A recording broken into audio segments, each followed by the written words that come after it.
سل ربیہ، اے ربیہ مانگ کیا منگ دیں؟ حضرت ربیہ خاموش، وقت وضو کریں دی جہاں حضور نے فرمایا اے ربیہ منگ کیا منگ دیں؟ وقت خاموش۔ تیسری دفعہ حضور نے فرمایا اے ربیہ میں تینوں آدھا پیاں، مانگ جو منگنا ہے۔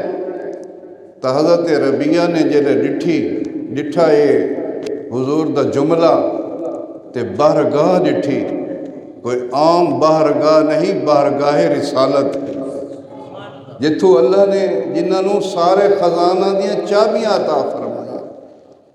تو حضرت ربیہ فرمائیں کہ یا رسول اللہ میں جو منگساں مینوں عطا کرے سو؟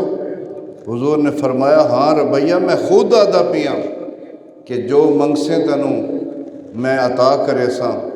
حضرت ربیہ نے کچھ نہیں منگا، دنیا واسطے کچھ نہیں منگا، نہ گھر منگا، نہ دولت منگی ہے، نہ دنیا دی آسائش منگی ہے، نہ کوئی خاص تذکرہ کیتا ہے کسی چیزاں دا، بلکہ حضرت ربیہ نے فرمایا یا رسول اللہ جنت عطا کر رہے ہو۔ کیا فرمایا؟ اے رب یا رسول اللہ جنت عطا کر رہے ہو۔ تو حضور آکھ سکتے ہیں کہ اے ربیہ جنت میرے اختیار وچ نہیں، جنت اللہ دے اختیار وچ ہے، تو دنیا دی کوئی شے مانگ۔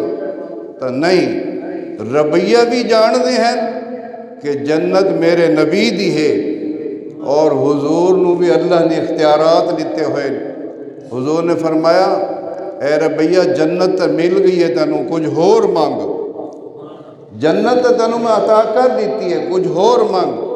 تو حضرت ربیہ فرمائیں یا رسول اللہ جنت بھی اپنی غلامی عطا فرما۔